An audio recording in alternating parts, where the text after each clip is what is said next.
अस्सलाम वालेकुम। भली ॻाल्हि कयां थी पंहिंजे यूट्यूब चैनल सादिया चन्ना ऑफिशियल ते ऐं हेॾा बीठल आहिनि असांजा प्रोग्राम मैनेजर हैदर छजूड़ साहब। अस्सलाम वालेकुम। वालेकुम सलाम। कीअं आहियो? अल्हम्दुलिल्लाह बिल्कुलु ठीकु ठाक। हैदर साहब तव्हां कीअं आहियो? माशाल्लाह माशाल्लाह सब ख़ैर। ईद मुबारक।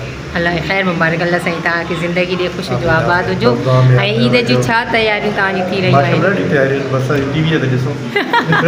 इंशाअल्लाह ताला। ऐं मां ॿुधाईंदी हलां त हींअर असां मौजूदु आहियूं सिन टीवी ऑफिस ते ऐं ईद ट्रांसमिशन जी ईद ट्रांसमिशन हले थी। उहा तव्हां ईद ॾींहुं ॾिसंदव इंशाअल्लाह। इंशाअल्लाह। ऐं सादिया हुन में हूंदी चिमकड़ी। Thank you so much. Thank you। ठीकु आहे हैदर भाई, तव्हां असांखे पंहिंजो कीमती टाइम ॾिनो। ऐं ॿी मोतबर शख़्सियत आहे जिन जे लाइ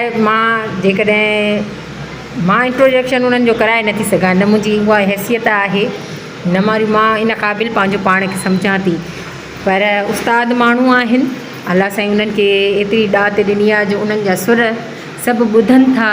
ऐं उन्हनि जे सुरनि में अलाह साईं एॾो मेठाज रखियो आहे जो कंहिंजो बि घर में को फंक्शन थींदो आहे त उन्हनि जे सुरनि खां बिना उहो अधूरो हूंदो आहे।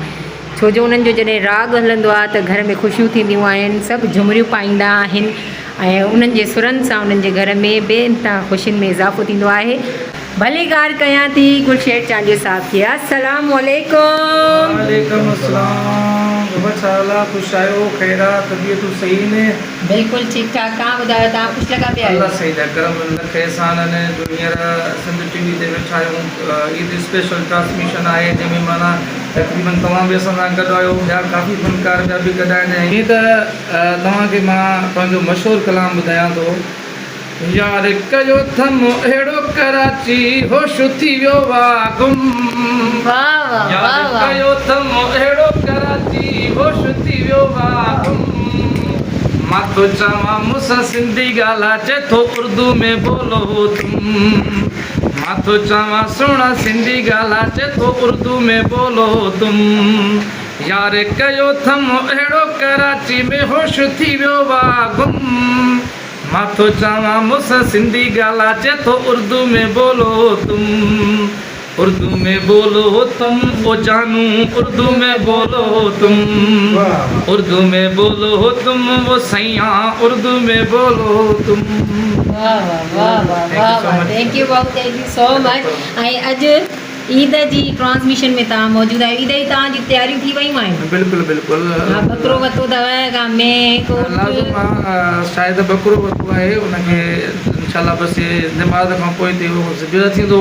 ऐं अल्हम्दुलिल्लाह जेको आहे सो पंहिंजो हिसा जेके कुझु आहिनि कुझु वरी ईअं कंदासीं। जेके पाड़े वारा ग़रीब आहिनि, मिसकीन आहिनि, लाज़िम आहे उन्हनि खे ॾियणो पवंदो। ऐं हक़ीक़त हक़ बि इहो आहे त जेको हे दोस्त असांजा फिर्जूं भरे था रखनि, इहो महिरबानी कयो, इहो फिर्जूं भरे न रखो। कंहिं ग़रीब खे उहो ग़रीब बुखियो वीचारो आहे उनखे जेको आहे सो तव्हां ॾियो। जेके ज़रूरतमंद आहिनि, बिल्कुलु जेके ज़रूरतमंद आहिनि उन्हनि खे ॾियनि त ॾाढी सुठी ॻाल्हि थींदी। जी बिल्कुलु। ऐं थैंक यू गुलशेर भाई, तव्हां पंहिंजो कीमती टाइम ॾिनो ऐं तव्हां पंहिंजे सुरनि सां गॾु बि नवाज़ियो। Thank you so much.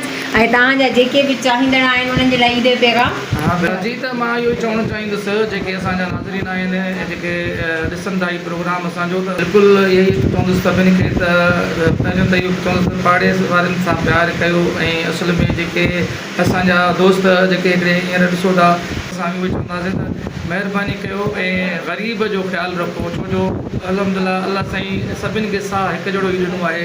भली ग़रीब हुजे अमीर हुजे, साह हिकु जहिड़ो ई आहे, पर ग़रीब सां मुहबत कयो। ऐं हिकिड़ो मां तव्हांखे हिकिड़ो इन जे करे चवां थो त जेको तव्हां हिन उज़ाह जो गोश्त कयो आहे इहो महिरबानी करे ग़रीबनि में विराइजो। छो जो ग़रीब वीचारो क़िस्मत सां खाईंदो आहे ऐं अमीर त रोज़ु खाए थो।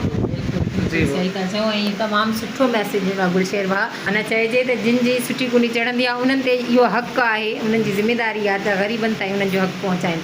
गुलशेर भाउ थैंक यू सो मच। अल्लाह साईं तव्हांखे हयाती ॾे, ख़ुशि हुजो, आबाद हुजो। ऐं ईद वारे ॾींहुं मुंहिंजी ॼण तव्हां सां मुलाक़ात थी आहे। अल्लाह साईं तव्हांखे आबाद रखे। मुंहिंजी डबल ईद थी वई आहे। Thank you so much. Thank you. मुस्कुराईंदा रहो तव्हां सभु बि, आबाद हुजो। वरी इंशाअल्लाह ताला तव्हां सां वक़्ते खां पोइ मुलाक़ात थींदी रहंदी। तेसिताईं मोकिलियां थी। अल्लाह हाफ़िज़।